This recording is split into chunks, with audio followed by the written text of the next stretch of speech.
आज स्टार्ट करते हैं हम the making of the Indian constitution से।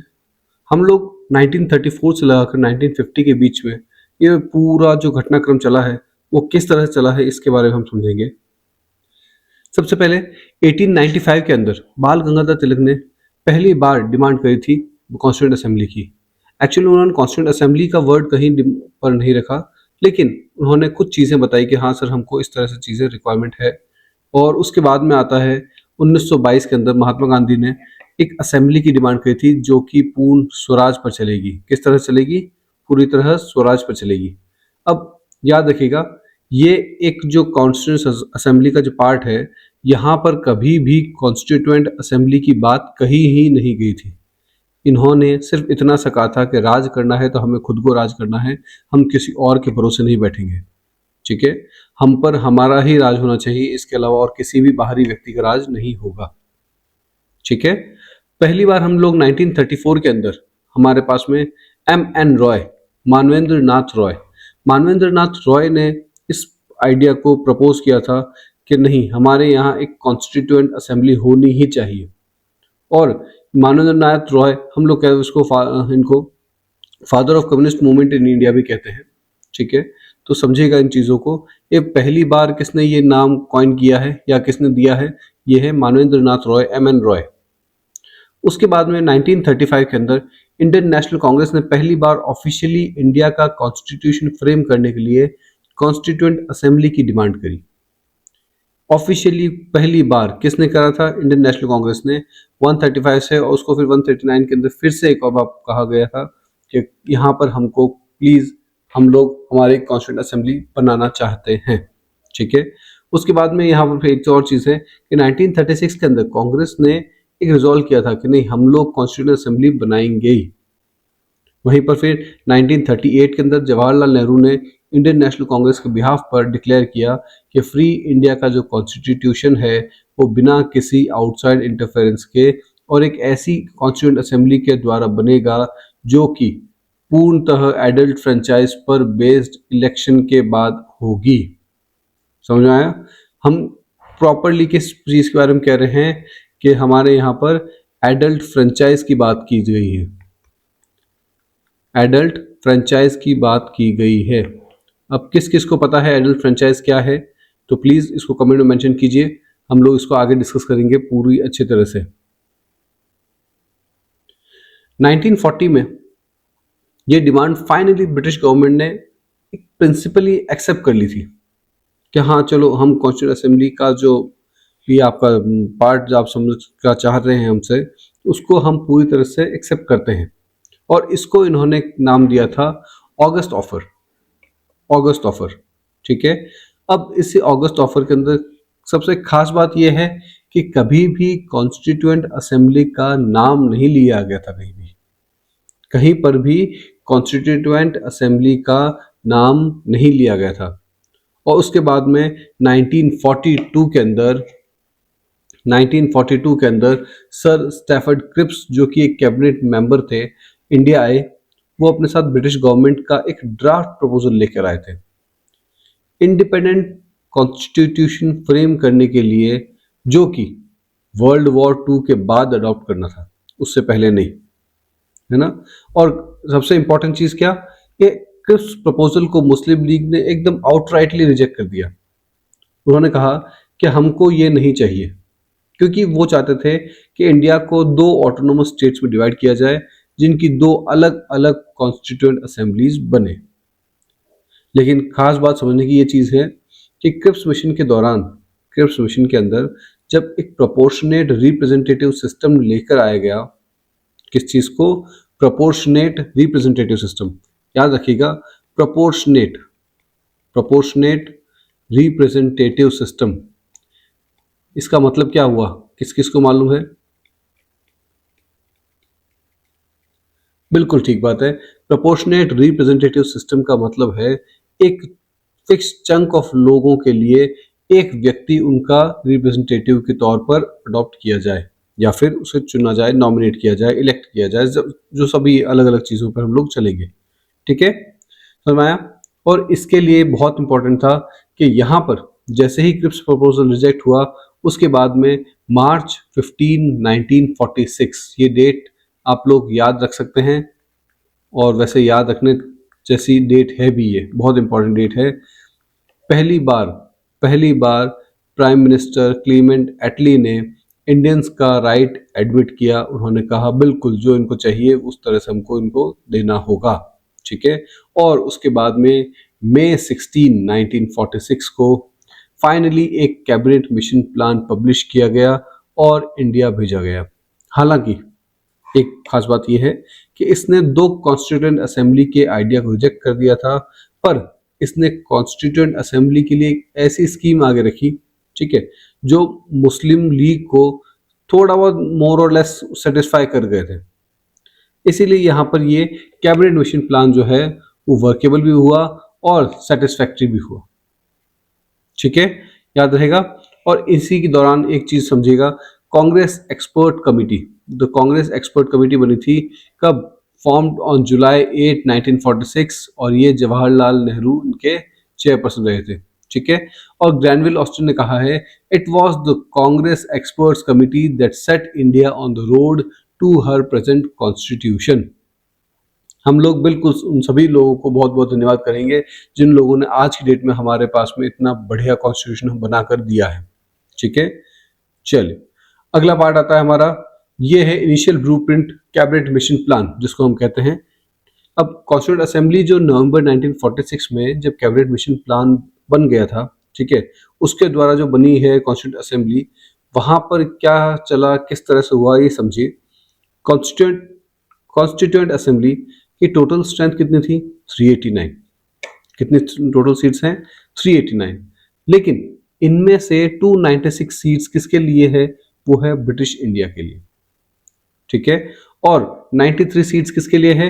प्रिंसली स्टेट्स को अलॉट कर दी कि राजा महाराजाओं के वहां से जो भी आएंगे वो इन सीट्स पे बैठ सकते हैं, ठीक है।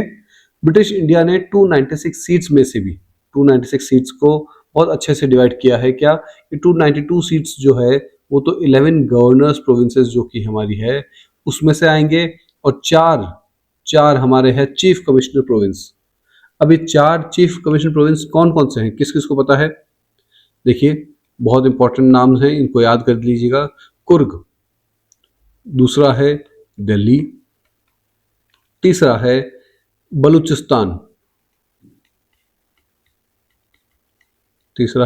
बलूचिस्तान, और चौथा है अजमेर मेरवाड़ा।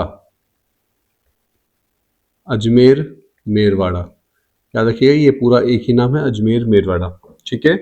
अब किस किस को पता है कि मुकुंद बिहारी का कोई रिलेशन है अजमेर मेरवाड़ा से? मुकुंद बिहारी,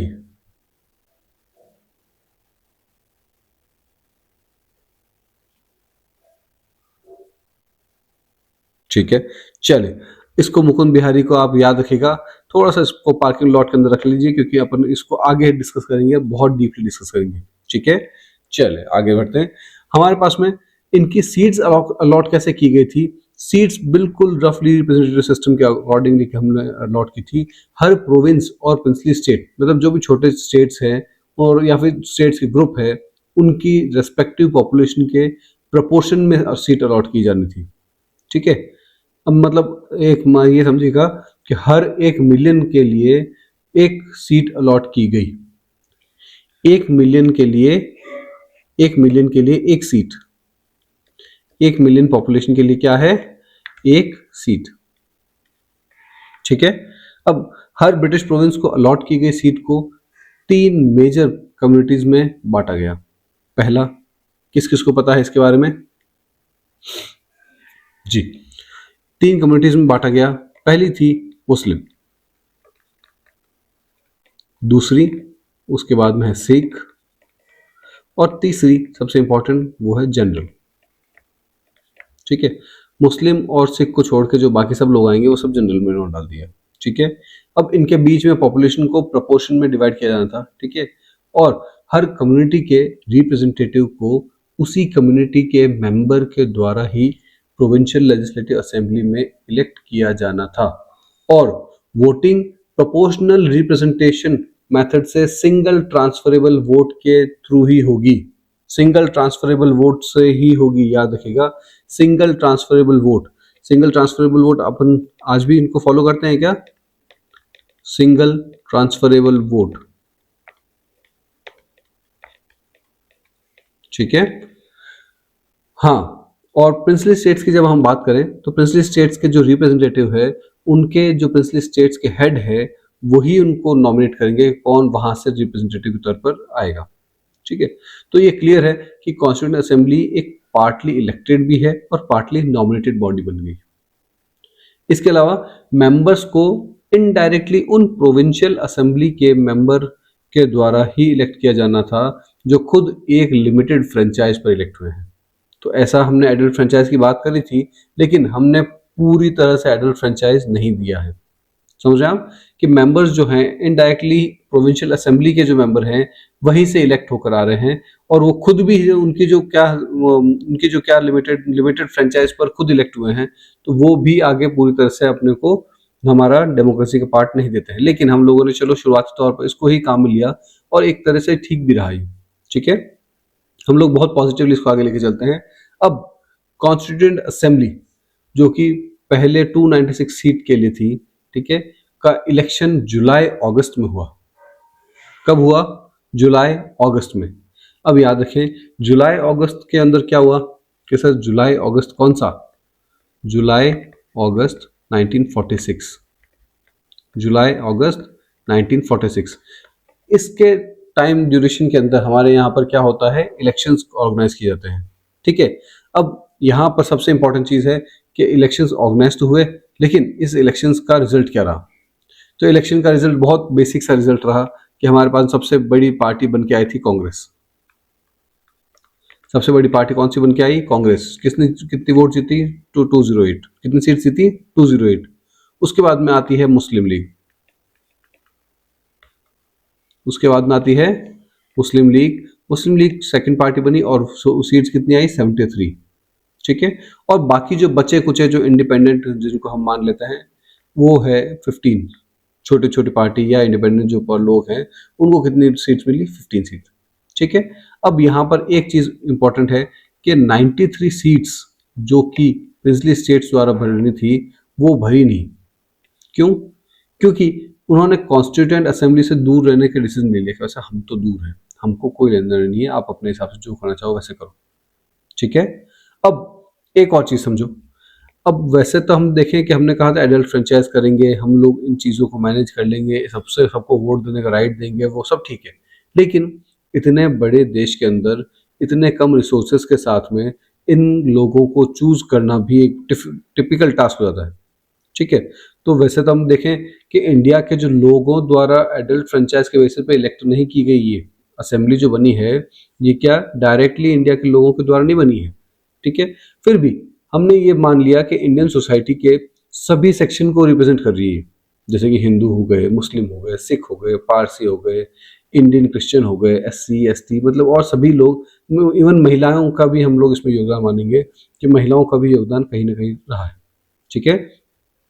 अब असेंबली में उस वक्त की सभी इंपॉर्टेंट पर्सनैलिटी शामिल थी। सिर्फ कौन शामिल नहीं था वो है सबसे इंपॉर्टेंट, महात्मा गांधी, ठीक है।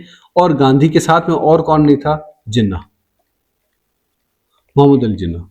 इन दो को छोड़कर बाकी सभी लोग असेंबली के जो इंपॉर्टेंट फेस थे या फिर जिनको हम नाम से जानते हैं, वो लोग सभी के सभी लोग यहाँ पर कहीं ना कहीं किसी न किसी रूप में इसमें इंक्लूडेड थे, ठीक है। अब हमारे जब असेंबली बन चुकी है तो बनने के बाद में असेंबली का क्या होगा कि सर फाउंडेशन के बाद, ये तो फाउंडेशन हो चुका है, इस फाउंडेशन के आगे हम किस तरह से काम को आगे बढ़ाएंगे? तो समझिएगा, पहला हम लोग सबसे मेजर काम करेंगे, कॉन्स्टिट्यूएंट असेंबली है उनकी पहली मीटिंग करवाएंगे। तो पहली मीटिंग, पहले शुरुआती दौर की हम बात कर रहे हैं, पहली मीटिंग, फर्स्ट मीटिंग किस दिन होगी? तो सर फर्स्ट मीटिंग होगी दिसंबर 9, 1946। किस दिन होगी? दिसंबर 9, 1946, ठीक है। इस दिन मुस्लिम लीग ने इस मीटिंग का बॉयकॉट कर दिया, ठीक है। मुस्लिम लीग ने एकदम से कहा कि नहीं भाई साहब हम तो नहीं रह रहे इसमें, ठीक है, we are not into this, clear. और पाकिस्तान की एक सेपरेट स्टेट की जिद करने लग गए कि नहीं हमको तो चाहिए तो अलग ही करना है और हमारे पास कोई ऑल्टरनेट ना, तो आपको हम ऑल्टरनेट दे रहे हैं ना हमको ऑल्टरनेट चाहिए, ठीक है। इस मीटिंग को 207 लोगों ने अटेंड किया। कितने लोगों ने? 207। क्लियर है? हम लोग 389 से कहाँ तक पहुंच गए, 207 तक पहुंच गए, है ना। अब पहली मीटिंग के दिन हुआ क्या, सबसे पहले तो हमारे यहाँ पर ये देखा गया कि सबसे पहले इसको चेयर कौन करेगा, टेम्परेरी चेयरमैन कौन बनेगा, तो डॉक्टर सच्चिदानंद सिन्हा को बनाया गया। अब सच्चिदानंद सिन्हा को किस तरह से चेयरमैन बनाया गया, उनको एज अ फ्रेंच प्रैक्टिस हमने कहा कि सबसे बुजुर्ग व्यक्ति जो है हमारा, जो सबसे एक्सपीरियंस व्यक्ति है, उसी को हम लोग क्या मानते हैं, हमारा चेयरपर्सन मानते हैं, ठीक है। तो इसलिए डॉक्टर सच्चिदानंद सिन्हा को एज अ टेम्परेरी चेयरमैन उन्होंने बनाया, ठीक है, याद रहेगा। अब एक बार जब पहली मीटिंग हो चुकी है तो सेकंड मीटिंग कब होगी, तो सेकंड मीटिंग हो रही है दिसंबर 11 1946, दिसंबर 11 1946। तो याद रखिएगा दिसंबर 11 1946 को होगा क्या कि सर पहली बार एक परमानेंट चेयरमैन बनाया जाएगा जो कि होंगे डॉक्टर राजेंद्र प्रसाद, और वो भी इलेक्टेड परमानेंट चेयरमैन बनेंगे, मतलब कि प्रेसिडेंट बन गए वो, ठीक है, परमानेंट प्रेसिडेंट बन चुके हैं वो, याद रहेगा।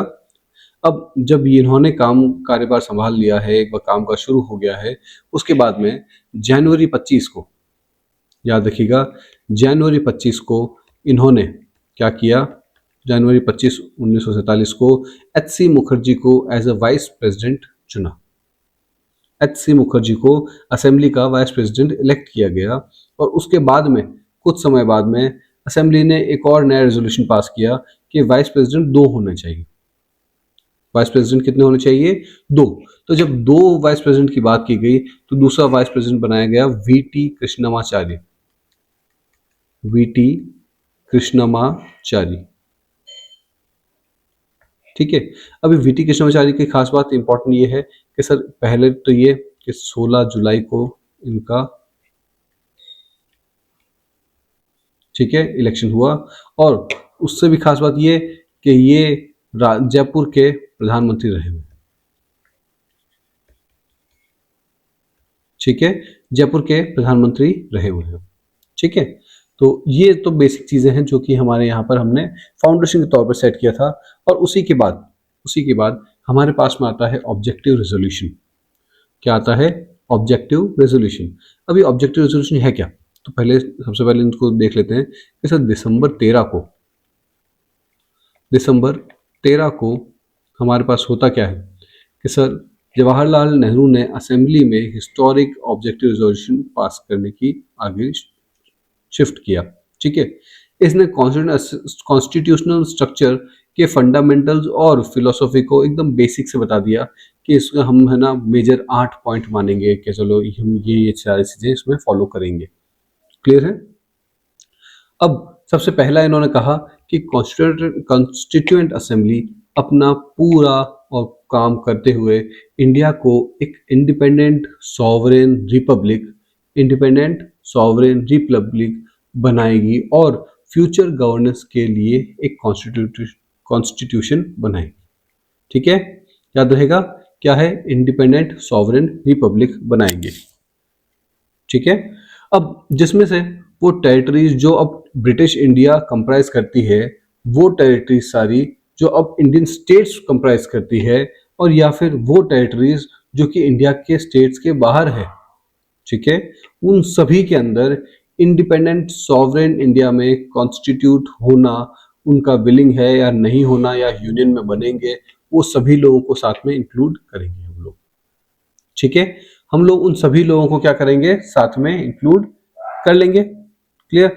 थोड़ा सा समझिएगा, अभी जो ब्रिटिश इंडिया की टेरिटरी है वो, जो इंडियन स्टेट्स है वो, या फिर ऐसी टेरिटरीज जो कि इनके साथ जुड़ना चाह रही है वो, ठीक है, उन सभी को हम एक यूनियन बनाएंगे, है ना, जिसमें एक फिर बेसिक से होगी कि हमारी आज की जो बाउंड्री है, या फिर कल को हो सकता है कॉन्स्टिट्यूएंट असेंबली ने कुछ नई बाउंड्री तय कर दी हो, तो उसके अकॉर्डिंगली जो लॉ के अकॉर्डिंग या फिर कुछ ऑटोनोमस यूनिट्स को स्टेटस मिल गया हो, उनके अकॉर्डिंग जिनकी भी पावर जैसे रहेगी उनको हम उस तरह की पावर देंगे, भले ही वो रेजिडेंट पावर के फॉर्म में हो, भले स्टेट की पावर में हो, या फिर यूनियन की पावर में हो, सेंट्रल पावर में हो, तो हम उनका जो है यहाँ पर पावर को असाइन करेंगे, ठीक है।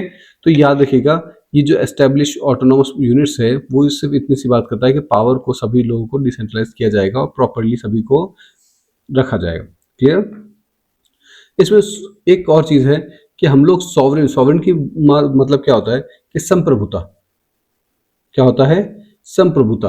अभी संप्रभुता जो भी है हमारी भारत की, उसके बारे में खास बात क्या है कि हमारे भारत के जो सरकार है, उस सरकार के पास में जो भी पावर आएगी, वो पावर कहाँ से आएगी कि सर वो सारी पावर जो है हमारी लोगों से ही आएगी। हमारे सरकार की जो पावर है वो कहाँ से आएगी, वो सारी सारी पावर आएगी हमारे लोगों से ही। ठीक है। अब उसका एक और चीज समझो कि हमारे पास में इंडिया के लोगों को हम देंगे क्या क्या, इंडिया के लोगों को हम क्या क्या देंगे।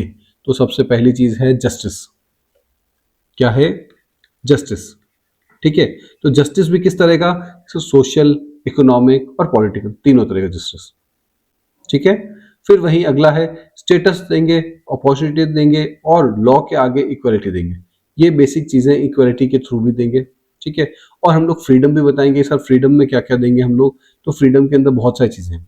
देखो फ्रीडम के अंदर क्या है, बहुत सारी चीजें हैं, जैसे कि हम लोग देखो थॉट है, एक्सप्रेशन है, बिलीफ है, फेथ है, वर्शिप है, वोकेशन है, एसोसिएशन है, और एक्शन की फ्रीडम भी हम लोग आपको देंगे, है ना।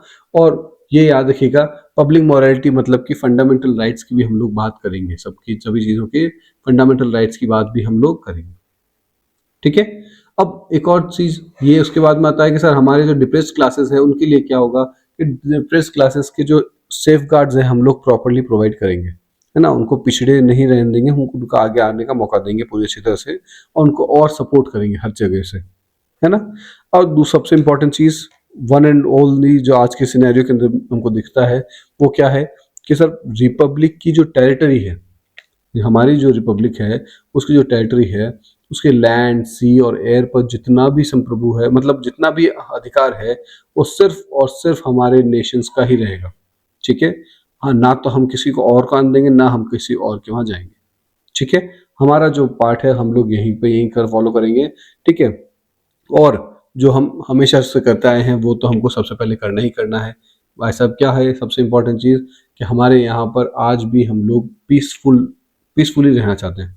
ठीक है। तो हम लोग शांति को और ज़्यादा प्रमोट करेंगे, चलो कि शांति लोगों में बढ़ाए, हम किस तरह से और हेल्प कर सकें, उन सभी चीज़ों के रिगार्डिंग। ठीक है। अब सबसे इम्पोर्टेंट चीज़ क्या कि ये इम्पोर्टेंट ये है कि ये दिसंबर 13 1946 को असेंबली के अंदर आया था। ठीक है, याद रहेगा। और वहीं पर हमारे पास दूसरी एक डेट और आती है कि जनवरी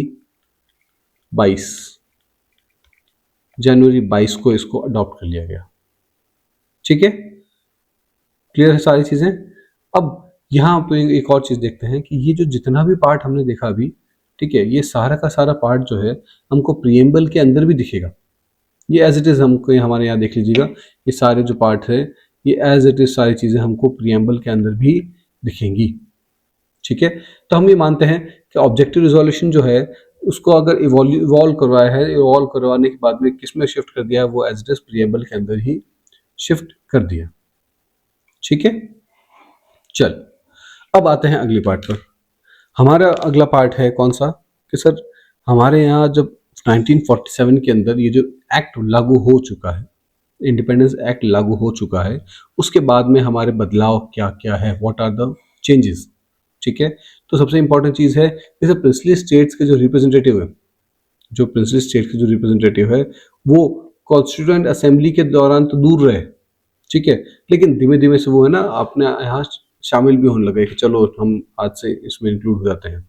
ठीक है। हम लोगों ने यहाँ पर सीधे सीधे कह दिया कि नहीं हम तो अब इंक्लूड होंगे ही होंगे, हमको करना है, हम इस तरह से रहेंगे। ठीक है। तो उनमें थोड़ा थोड़ा अपन एग्जाम्पल्स भी देख सकते हैं कि सर उदयपुर है, जयपुर है, ठीक है, रेवा है, हमारा ग्वालियर वाला रेवा हो गया, ठीक है, हमारा पटियाला हो गया। हम 6 ऐसी कॉन्स्टिट्यूएंसीज है जिन्होंने तो फटाफट से हम हमारे यहाँ स्टेट्स के अंदर ज्वाइन हो गए। और कब ज्वाइन हो गए, 28 अप्रैल को ज्वाइन हो गए, मतलब 28 अप्रैल 1947 को 6 स्टेट्स जो है वो उसके हिस्सा बन गई चुकी थी। ठीक है।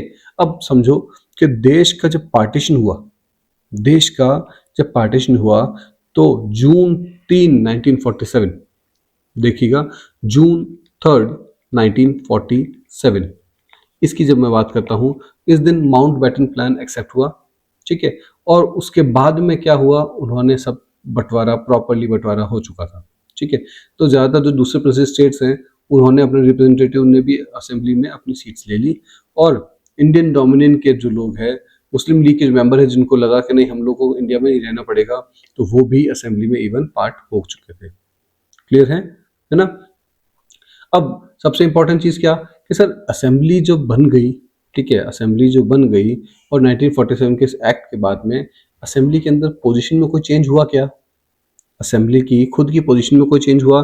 तो सर एक चीज समझो, असेंबली एक फुल्ली सॉवरेन बॉडी बनी। असेंबली एक फुल्ली सॉवरेन बॉडी बन गई। क्यों? क्यों इसलिए बनी क्योंकि ये कॉन्स्टिट्यूशन फ्रेम कर सकती थी। समझिएगा, इनका ड्यूअल फंक्शन हम बताते हैं हम क्या, कि असेंबली का पहला है कि कॉन्स्टिट्यूशन फ्रेम करना है। क्या करना है? असेंबली को एक फुल्ली सॉवरेन बॉडी बना दिया और उनको कहा कि आपको कॉन्स्टिट्यूशन जो है फ्रेम करना है, बनाना है। ठीक है। एक्ट ने असेंबली को ब्रिटिश पार्लियामेंट के द्वारा जो इंडिया का जो रिलेशन था, है ना, इंडिया के रिलेशन में जितने भी लॉज बनेंगे या फिर चेंज होंगे या फिर पुराने जो भी लॉज हैं उनको एज इट इज रखना है, जो भी चीजें करनी है वो सब कुछ करने की पावर कहाँ दे दी? असेंबली को ही दे दी। ठीक है। अब सबसे इंपॉर्टेंट चीज कि असेंबली को पावर देने के बाद में हमारे यहाँ जो प्रेसिडेंट है या फिर जो चेयर कर रहा है वो कौन है? डॉक्टर राजेंद्र प्रसाद। क्लियर है? बहुत अच्छे से बता रहा हूँ। ठीक है। अब दूसरा अपने पास में क्या आता है? दूसरा आता है enacting ordinary laws as the first parliament. कैसे हुआ कि असेंबली एक लेजिस्लेटिव बॉडी भी बन गई, है ना। अगर दूसरी तरह से हम समझे कि असेंबली को दो अलग अलग फंक्शन दे दिए थे, है ना। पहला तो है कि फ्री इंडिया के लिए कॉन्स्टिट्यूशन बना दिया और दूसरा है कि कॉन्स्टिट्यूशन कंट्री के लिए ऑर्डिनरी लॉ भी इनेक्ट करना है। ये दोनों टास्क अलग अलग दिनों पर परफॉर्म हो रहे थे, है ना। एक दिन कभी एक को कर रहा है, दूसरा दिन दूसरे को कर रहा है ना। अब इसमें हो क्या रहा है कि असेंबली जो है फ्री इंडिया की पहली पार्लियामेंट ही मानी गई। असेंबली जो है फ्री इंडिया की पहली पार्लियामेंट की तरह काम करने लग गई। जब भी असेंबली एक कॉन्स्टिट्यूशन बॉडी की तरह मिलती, ठीक है, तो उस दिन क्या होता, तो इसकी चेयरिंग जीवी मावलंकर करते थे।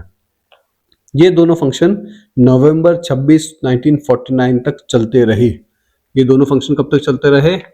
नवंबर 26 नवंबर 1949 1949 इस दिन तक तो वो एज इट इज चलते रहे। मुस्लिम लीग के मेंबर जो कि पाकिस्तान में इंक्लूड हो गए थे, उन्होंने भी इंडिया से विड्रॉ कर लिया। ठीक है। अब ये दोनों तीनों कंडीशंस जब हम समझ चुके हैं, अब इससे हुआ क्या? हुआ ये कि असेंबली की जो टोटल स्ट्रेंथ 299 रह गई। पहले कितनी थी? पहले कितनी थी? 389। लेकिन फिर बाद में टूटते टूटते कितने पर तक पहुंच गई? 299 तक पहुंच गई, है ना। ओरिजिनली जो 389 पे थी वो वापस कहाँ आ गई? 299 पर। अब 299 में भी कुछ चीजें बहुत इंटरेस्टिंग सी हो गई कि हमारे यहाँ पर 299 जो सीट्स हैं, ठीक है, उसके अंदर क्या हुआ कि सबसे इंपॉर्टेंट 229 सीट्स तो हमारी ब्रिटिश इंडिया की रह गई। कितनी रह गई? 229 प्लस 70 मेंबर्स वो हैं जो कि हमारे पास में प्रिंसली स्टेट्स के थ्रू आते हैं। ठीक है। 229 प्लस 70 मेंबर्स वो जो कि हमारे प्रिंसली स्टेट्स के अंदर आते हैं। क्लियर है ना। ठीक है। अब इसके बाद में हमारे जो मेंबर हैं ये ऑटोमेटिकली चेंज हो चुके हैं। अब सबसे खास बात अगर हम देखें कि ओरिजिनल बॉडी में क्या फर्क था कि सर 389 मेंबर्स थे, उन्होंने ब्रिटिश पार्लियामेंट लॉज बनाए थे, उनके थ्रू हम लोग काम कर रहे थे और कैबिनेट मिशन प्लान के अंडर में ये सारी चीजें हो रही थी। ठीक है। लेकिन अब फाइनली 1947 एक्ट के बाद में हुआ क्या कि सर सॉवरेन बॉडी बन गई, हम लोग खुद के, हम उसको रूल्स खुद बनाएंगे। ठीक है। We are the rulers now. So sovereign body बन गई, 299 मेंबर्स रह गए हमारे और सॉवरेन बॉडी हमारे खुद एक रूल्स बना रही है, बिल्कुल बना रही है। हमारा जो रूल है, कॉन्स्टिट्यूशन है, वो खुद बना रही है। ठीक है। तो ये सारी चीजें हो रही हैं और यहीं पर फिर से एक बार वापस डिस्कस करना चाहूंगा कि ड्यूअल फंक्शन भी चल रहा है हमारा। ड्यूअल फंक्शन कैसे चल रहा है कि पहली चीज तो है कि कॉन्स्टिट्यूशन भी बन रहा है, उस समय कौन बैठ रहा है वहां पर? डॉक्टर राजेंद्र प्रसाद बैठ रहे हैं। ठीक है। दूसरी तरह हमारे ऑर्डिनरी लॉज भी एज ए पार्लियामेंट भी काम कर रही हो, तो उस समय हमारा चेयरमैन कौन है? उस समय है चेयरमैन जीवी मावलंकर। याद रहेगा। ठीक है। ये देखिए, ये एकदम आपका नीचे गिरता हुआ ग्राफ दिखेगा आपको प्रॉपरली, इसके अंदर हमको सीधा सीधा क्लियर फॉल ऑफ सीट्स दिखेंगी। फॉल ऑफ सीट्स के होने का बहुत क्लियर आइडिया है क्योंकि हमको पता है कि हमारे पास में कुछ सीटें ऐसी हैं जो कि पाकिस्तान में चली गई। ठीक है। कुछ सीटें ऐसी हैं जो कि पाकिस्तान में जाना चाहते थे लेकिन जा नहीं पाई, लेकिन वापस इसलिए यहाँ पर वो जुड़ गए। ठीक है। तो ये सीधा सीधा है हमारा तो टोटल स्ट्रेंथ हमारा 389 था पहले, वो फिर 299 शिफ्ट हो गया। इंडियन प्रोविंसेस जो थे हमारे 296 से वो 229 तक पहुंच गए, और प्रिंसली स्टेट्स 293 से 70 तक पहुंच गए। अब चलते हैं हमारे कॉन्स्टिट्यूशन बनने और ऑर्डिनेंस लॉ इनेक्ट करने के अलावा कॉन्स्टिट्यूशन असेंबली ने क्या अलग अलग काम किए। तो सबसे पहली चीज़ हमारे कॉन्स्टिट्यूशन असेंबली ने करी थी, जुलाई 22 1947 को हमारा खुद का एक नेशनल फ्लैग अडॉप्ट किया। याद रखिएगा, डेट बहुत इंपॉर्टेंट है, जुलाई 22 1947, ऐसे याद रख लीजिएगा कि हमारा 15 अगस्त को आज़ादी का दिन आना था। उससे पहले हम आज़ादी के दिन क्या फहराते हैं, इसलिए हम लोगों ने एक झंडा बनवाया, वो है जुलाई 22 1947 के दिन। याद रहेगा? क्लिक है, ठीक है। अगला है हमारा, फिर हमने मेंबरशिप, कॉमनवेल्थ मेंबरशिप जो ली वो कब ली, ठीक है, वो हमने इंपॉर्टेंटली उसको क्लियर किया, वो है मई 1949, मई 1949। वहीं पर national anthem and national song हमने किस दिन लिया था, 24 जनवरी 1950 को। 24 जनवरी 1950 को क्या क्या लिया हमने, नेशनल एंथम भी लिया और नेशनल सॉन्ग भी लिया। तो अब जिस जिसको मालूम है नेशनल एंथम कौन सा है, नेशनल सॉन्ग कौन सा है, उनका नाम प्लीज कमेंट में लिख दीजिएगा, ठीक है। इसी दिन हमारे पास में एक व्यक्ति जो कि डॉक्टर राजेंद्र प्रसाद है, उनको हमने फर्स्ट प्रेसिडेंट ऑफ इंडिया भी चूज किया, ठीक है। हमने उनको इलेक्ट कर लिया कि फर्स्ट प्रेसिडेंट ऑफ इंडिया हमारे कौन बनेंगे, डॉक्टर राजेंद्र प्रसाद बनेंगे, ठीक है। और ये कुछ चीज़ें थी जो कि हमारे इसी दौरान कॉन्स्टिट्यूशन असेंबली ने किया है। और एक और ख़ास बात, टोटल कुल मिलाकर हमने कॉन्स्टिट्यूशन असेंबली ने 2 साल 11 महीने 2 साल 11 महीने 18 दिन लगाए, और कितने सेशन किए, 11 सेशन किए, ठीक है। 11 सेशन के बाद में हमारे कॉन्स्टिट्यूशन मेकर्स ने क्या किया, लमसम 60 कंट्रीज का जो कॉन्स्टिट्यूशन था उनको पढ़ा, और 114 दिन के अंदर 114 दिन के अंदर पहला ड्राफ्ट बनाकर तैयार किया गया, ठीक है। कॉन्स्टिट्यूशन बनाने पर टोटल आने वाली जो खर्चा है वो है 64 लाख रुपीस। उस टाइम के हिसाब से 64 लाख रुपीस एक बहुत बड़ा अमाउंट था, ठीक है। वहीं पर अब जब 24 जनवरी 1950 को कॉन्स्टिट्यूएंट असेंबली ने अपना फाइनल सेशन होल्ड किया, किस दिन होल्ड किया, 24 जनवरी 1950 को।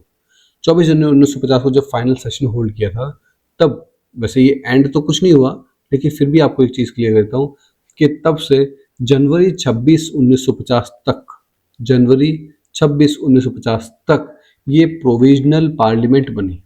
क्या बनी थी, प्रोविजनल पार्लियामेंट। यहाँ पर आप देखिएगा क्या बनी थी, ये प्रोविजनल पार्लियामेंट ऑफ इंडिया बनी थी, ठीक है। जिसका फर्स्ट इलेक्शन 1951-52 तक इन्होंने वर्किंग किया था, ठीक है। इस इलेक्शन के बाद एक नई पार्लियामेंट फॉर्म हो गई, ठीक है, और वहां से ये हमारी कॉन्स्टिट्यूशन असेंबली इसको भंग किया गया है। क्लियर है सारी चीजें, कोई दिक्कत है यहाँ पर, ठीक है। अब लोग हम क्लियर हो गए कि sir constitution assembly holds its final official session and members sign the document, किस दिन सर, 24 जनवरी 1950। और कब तक रहे ये, कब तक रहे ये रहे 26 जनवरी 1950 से लगाकर आगे, फिर उसके मतलब उसी दौरान उसके बाद भी ये चलती ही रही आगे गाड़ी। कब तक चलती रही, हमारे 1951-52 तक रही, ठीक है, क्लियर, ओके। अब डेट जनवरी 26 क्यों ली थी, ये हम सभी को पता है कि 1930 का जो पूर्ण स्वराज डे जो था वो जनवरी 26 को ही हमने माना था, और the 1947 independence act and 1935 government of India act इस दिन से यहाँ से रिपील किया गया, ओके।